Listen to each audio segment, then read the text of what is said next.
जीवन में लोग बाप की कमाई पर बड़ा घमंड दिखाते हैं। एक बात बता दें भैया,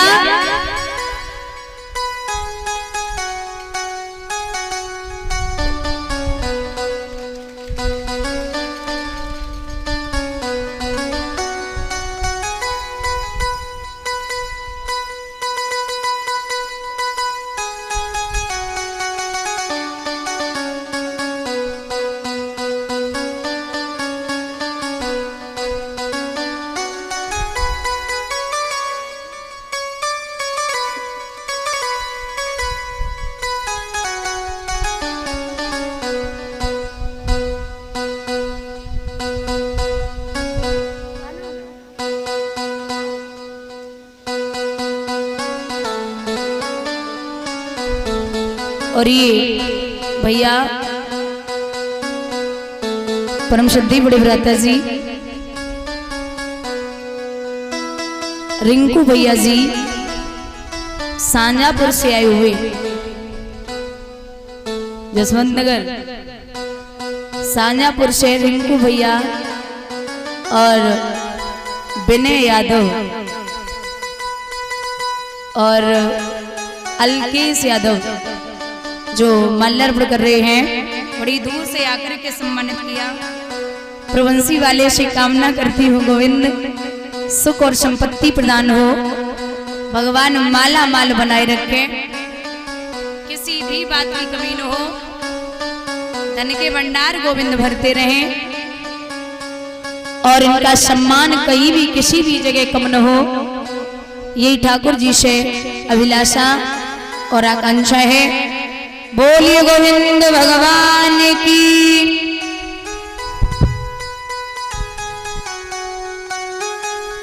भैया तो कहते हैं कि हर बेटा बाप की कमाई पे बड़ा घमंड करता है। कुछ होते हैं ऐसे, लेकिन परीक्षित कमाई जो होती है ना वो 3 प्रकार की होती है। एक आप कमाई और एक बाप कमाई और एक पाप कमाई।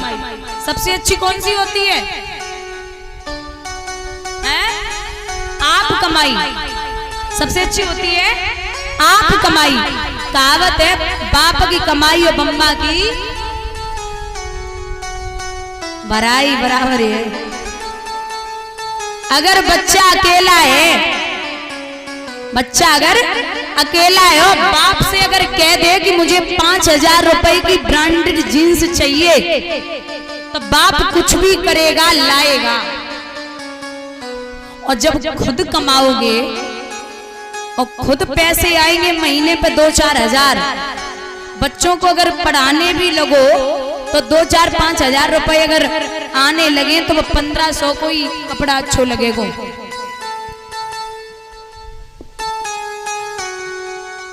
जिंदगी भर ब्रांडेड करने वालों, एक बात याद रखना, कफन में कोई भी ब्रांड नहीं होता, वो सबके लिए बराबर है। इंसान यहाँ आकर के ऐसा फंसता है क्योंकि यहाँ इंसान को अपनी अपनी पड़ी होती है।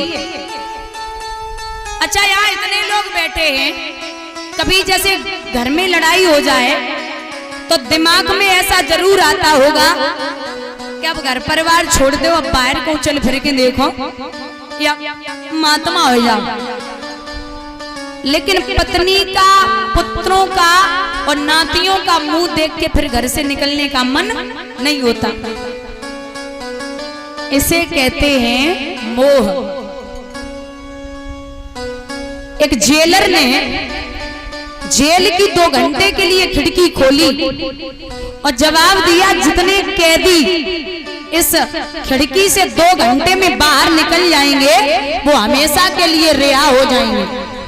महाराज, जितने कैदी इस जेल की खिड़की से 2 घंटे में निकल जाएंगे वो हमेशा के लिए रिहा हो जाएंगे।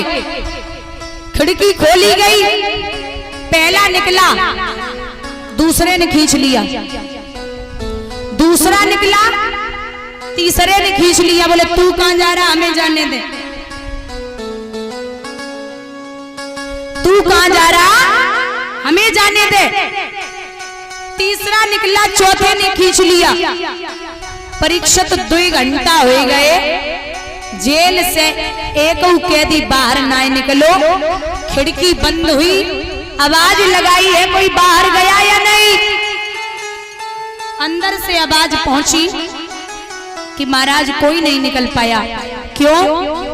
क्योंकि उन्हें अपनी अपनी पड़ी, उन्हें अपनी अपनी पड़ी। ऐसे ही ये दुनिया है, यहाँ लोगों को अपनी अपनी पड़ी। वहां राजा का इतना नाम है, स्वर्ग लोक में सभा लगी हुई है, तो उनके गुरु हैं वशिष्ठ जी, वो अपने चेले की बड़ाई करने लगे। महाराज से बंद कर लो आप। बड़ाई करने लगे, बोले हमारा चेला ऐसा है वैसा है, इतनी तारीफ कर रहे। लेकिन वहां बैठे विश्वामित्र उन्होंने जवाब दिया कि अपने चेले की इतनी बड़ाई न करो। क्यों? क्योंकि सत होता है, व्रत होता है, पर सीमा सबकी होती है। सावन भादों के दिन पाए के सरिता भी बाहर बहती है। सोना क्या खूब चमकता है, जब तलक दिखाओ आंच नहीं। ये बाबा तेरे घर की बातें की गई अभी तक जांच नहीं। वशिष्ठ बोले जो तुम्हारे मन अति संदेह और तो तुम जाए परीक्षा जाओ, परीक्षा ले आओ। जाई की पहुंचे, विश्वामित्र को सूकर का भेष धारण किया और हरिश्चंद्र की बगिया को उजाड़ दिया। जैसे ही बगिया को उजाड़ा, माली आए तो मालियों को घायल कर दिया। एक माली रोता हुआ राजा के दरबार में पहुंचा। महाराज की जय हो। क्या हुआ?